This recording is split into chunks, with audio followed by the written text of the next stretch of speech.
Namaskar. Welcome to another episode of India International. This week we'll speak about West Asia in a broader sense.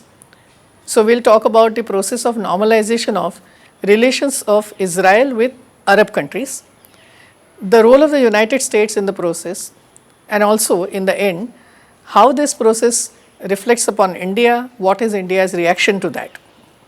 On 15th of September 2020, Bahrain signed what is known as the Abraham Accords.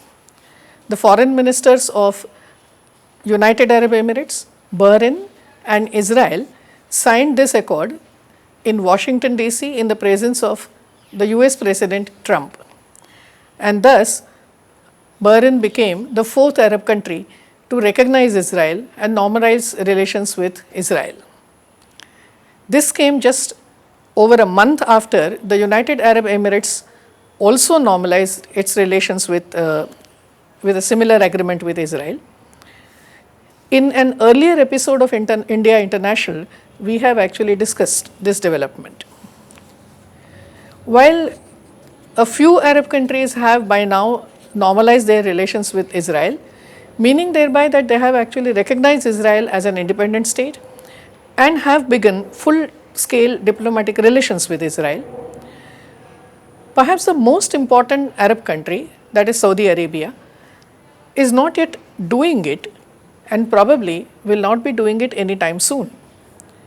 And therefore, a number of people may question to what extent is this Arab-Israel normalization process really effective? Even if Saudi Arabia is not formally recognizing Israel and it's not formally a part of the normalization process, there are signs that Saudi Arabia supports it or at least it does not oppose it. Quite a few signs can be picked up in its behavior from last few days. After the Abraham Accords, for example, Saudi Arabia has allowed flights to pass through its own skies, flights which go to Israel.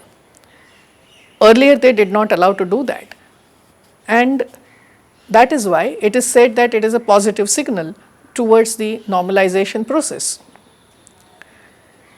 A few days earlier, the official Imam of Saudi Arabia, the Sunni Imam who is normally appointed by the monarch of Saudi Arabia, was heard giving a sermon to his audience about how the Muslims should behave with the Jewish community. And what he meant actually, or what he was talking about in the sermon, was not how you should be hating the Jewish people, but indeed he was speaking about how you can treat them as peacefully as other human beings and so on. While this comes from an imam and not actually from the Saudi king, this again is interpreted as one of the signals, one of the positive signals that Saudi Arabia is not so much against the normalization process that has begun in the Arab world, normalization process of recognizing Israel and establishing full-scale diplomatic relations with Israel. There is a talk in the Arab world that the world should be minus Islamophobia as well as minus anti-Semitism, and it speaks volumes.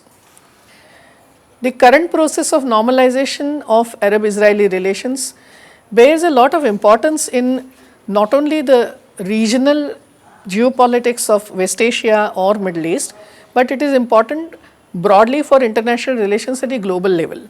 And this is mainly because the Arab-Israeli discord dates back to when the state was Israel was created itself. So from the 1950s, 60s, 70s, we have seen only a rivalry. There have been 3 wars between the Arab countries and Israel. Israel actually seized territories from countries like Egypt and Jordan, and thus the rivalry continued. While, as we have seen in the earlier episode, Egypt and Jordan normalized their relations with Israel way back in 1978 and 1994 respectively. 16 years after that, 2 more countries now have normalized their relations with Israel, and this comes with a nudge from the United States, with a nudge from the US President Donald Trump.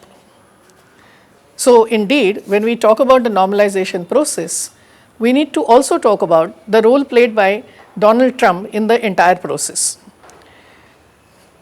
This can be dated back, or this can be taken back to one other incident about the politics in West Asia.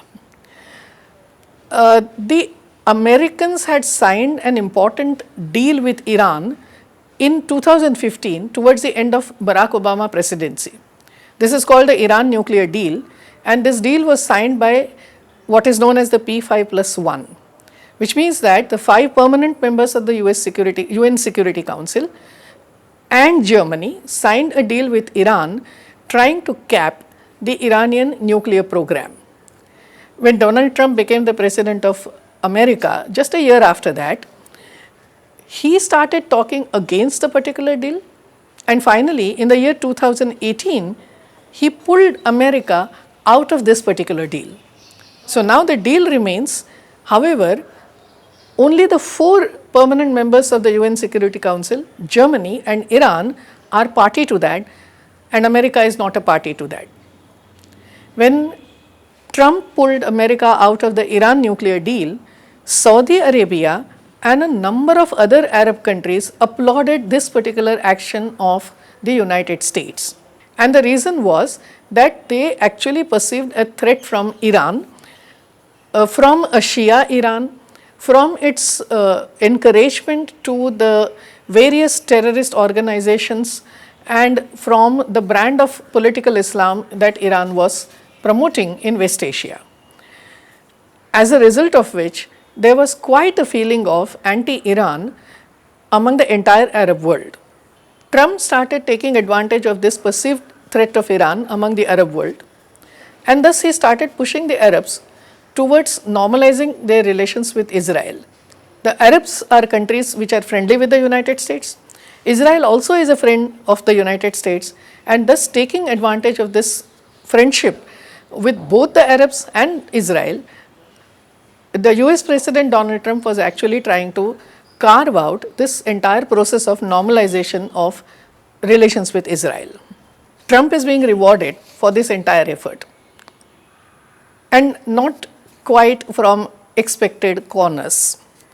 Very recently, his name has been nominated for the award, that is the Nobel Peace Award, because of his efforts in Middle Eastern politics. The nomination of Trump was made by a Norwegian politician just weeks after UAE-Israel deal and just a few days before Bahrain-Israel deal. Trump critics may feel that this is not correct. A lot of people in the world may not approve of it. Whether or not he gets the advantage of this nomination during the American elections, which are just 2 months away or less than 2 months away, will remain to be seen. Perhaps not, because most of the foreign policy agenda does not feature in any country's elections. Perhaps America is also not an exception to the rule. However, whether or not Trump actually gets the Nobel Peace Prize, fact remains that if the Arab and Israeli countries are coming together, and if some kind of a normalization is happening even without Saudi Arabia, this is not a small achievement, and therefore efforts taken by Trump need to be actually applauded. In the 4th episode, which I just mentioned, we had discussed the normalization process between UAE and Israel, and at that time I had also spoken about in what way these realignment of forces in the entire West Asian politics or Middle Eastern politics, how do they reflect upon India and what are their implications upon India. While speaking about that, I had mentioned that earlier days India had to walk a tightrope of balancing its relations with the Arab countries on the one hand and Israel on the other. Now India will have to walk another tightrope of balancing its relations with Arab countries and Israel, all of whom are good friends of India now, on the one hand, and on the other hand, its relations with Iran, because its relations, the traditional friendly relations with Iran are somehow do not remain as friendly as they were in the past. If you look at the Indian policy in last few days, India seems to be doing just exactly the same. So when the Shanghai Cooperation Organization meetings, two important meetings were held in Moscow. The first one was the meeting of the defense ministers of the member countries of Shanghai Cooperation Organization.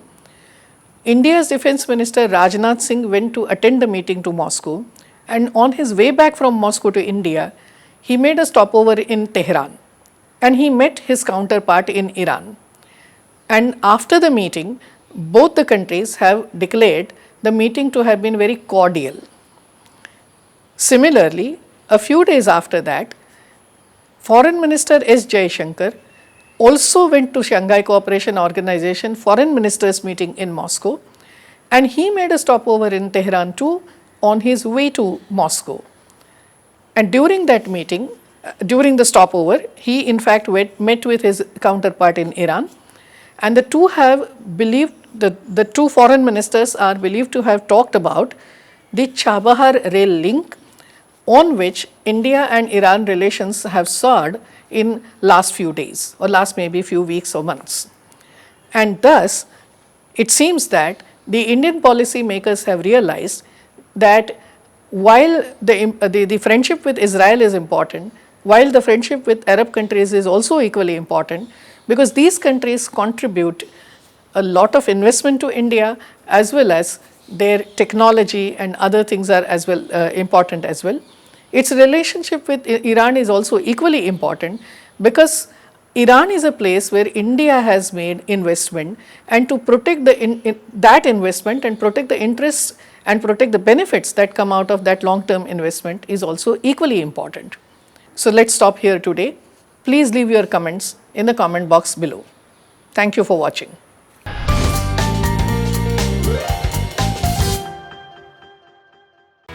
If you like this video, please share it, and we would love to hear your comments in the comments section down here.